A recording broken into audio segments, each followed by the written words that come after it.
あの日見てた夢のかけら今もこの胸に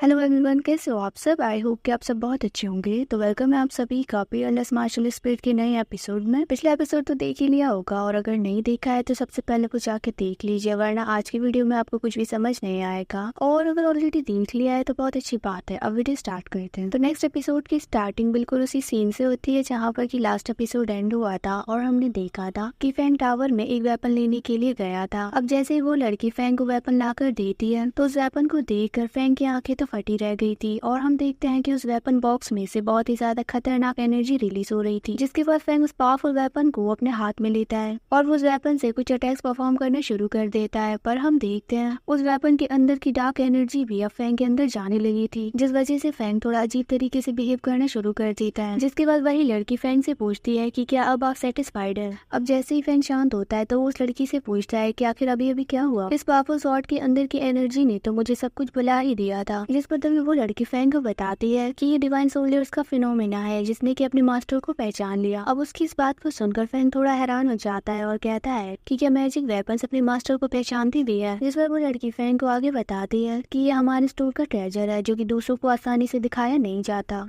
उसकी इस बात को सुनकर फैंग उस वेपन को और भी ज्यादा ध्यान से देखने लगता है। फिर वो लड़की फैंग से कहती है कि अगर आप चाहें तो इसको ट्राई भी कर सकते हैं। जिस पर फैंग कहता है कि हाँ जरूर, मैं इसको ट्राई करके देखना चाहूंगा। फिर हम देखते हैं कि फैंग थोड़ा पीछे की तरफ चला जाता है और वो उसी स्टोर में मौजूद स्वॉर्ड्स को प्रैक्टिस करने के लिए यूज करता है, जहाँ पर कि हम देखते हैं कि 4 पावरफुल स्वॉर्ड्स फैंग पर डायरेक्टली अटैक करने के लिए आ जाती है। पर फैंग ने उस न्यू स्वॉर्ड का यूज करके खुद को बचाया ही नहीं बल्कि उन 4 स्वॉर्ड्स को डिस्ट्रॉय भी कर दिया था। जिसके बाद तभी वही लड़की फैंग से कहती है कि अगर आप बुरा ना माने तो मैं भी आपके साथ दोबारा प्रैक्टिस करना चाहूंगी। उसकी इस बात को सुनकर फैंग उससे कहता है कि क्या इस टावर में ऐसी सर्विस भी मिलती है। इस पर तभी वो लड़की अपनी स्वॉर्ड को बाहर निकाल कर कहती है कि नहीं, ये सिर्फ आपके लिए है। फिर हम देखते हैं कि उस लड़की ने अपनी स्पिरिट बॉडीज को भी वहाँ पर समन कर लिया होता है और अब वो तीनों मिलकर फैंग से फाइट करना शुरू कर देते हैं। पर फैंग के एक ही स्लैश अटैक से उसकी दोनों स्पिरिट बॉडीज वहीं पर खत्म हो गई थी और फिर वही लड़की डायरेक्टली फैंग से फाइट करना शुरू कर देती है, जहाँ पर कि उसने अपने फर्स्ट अटैक में ही फैंग के हाथ पर एक छोटा सा कट लगा दिया था। ये देखकर फैंग हंसते हुए उस लड़की से कहता है कि लगता है कि शॉपकीपर आज कुछ ज्यादा ही सीरियस है। जिस पर वो लड़की भी कहती है कि आपके खिलाफ वाला मैं सीरियस कैसे ना हूँ। जिसके बाद अचानक से फैंग हवा में जंप करता है और एक बहुत ही ज्यादा पावरफुल स्लैश अटैक को उस लड़की की तरफ रिलीज करता है। उस वाले स्लैश अटैक से तो वो लड़की बच गई थी, पर हम देखते हैं कि फैंग यहीं पर नहीं रुका था। उसने एक के बाद एक पावरफुल स्लैश अटैक उसकी तरफ करने शुरू कर दिए थे।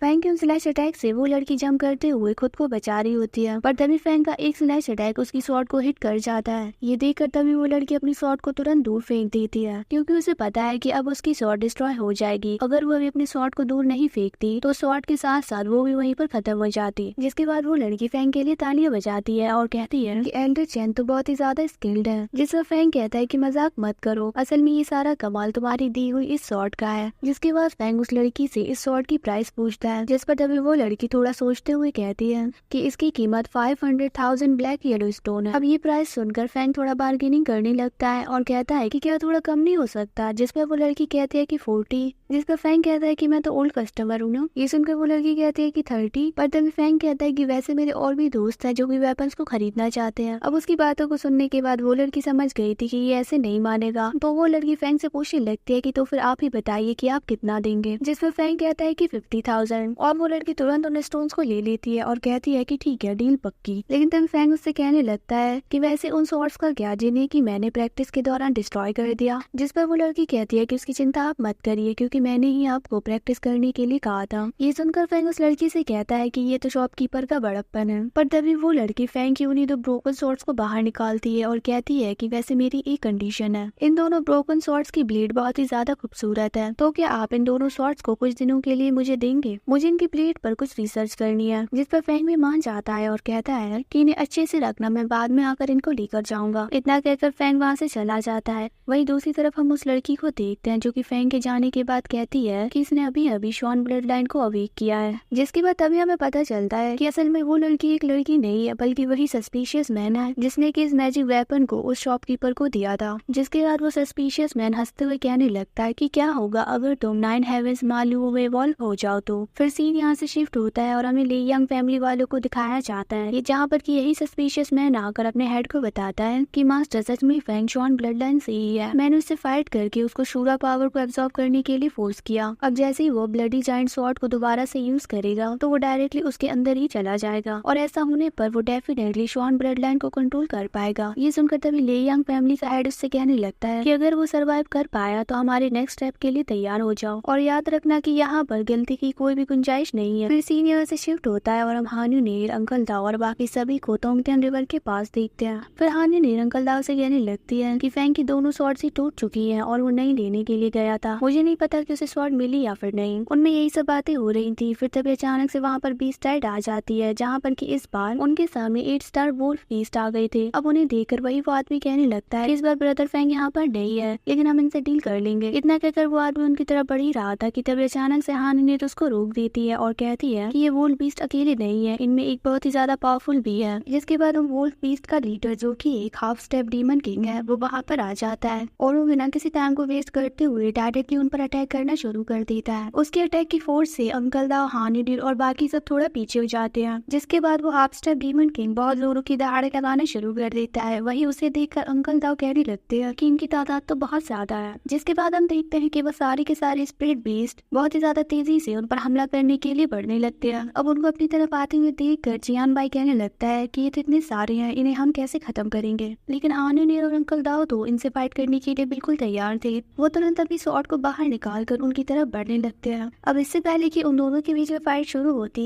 फैंग वहाँ पर आकर अपनी ब्लडी जायंट स्वॉर्ड का यूज करके उन दोनों को रोक देता है। अब फैंग को वहाँ पर देखकर हान्यू नेर, अंकल दाओ और बाकी सब बहुत ही ज्यादा खुश हो गए थे। जिसके बाद फैंग हंसते हुए कहता है कि मैं तो बिल्कुल सही टाइम पर आया हूँ। फिर फैंग उन स्पिरिट बीस्ट से कहने लगता है कि आज देखना मैं तुम्हारा एडवांटेज लूंगा।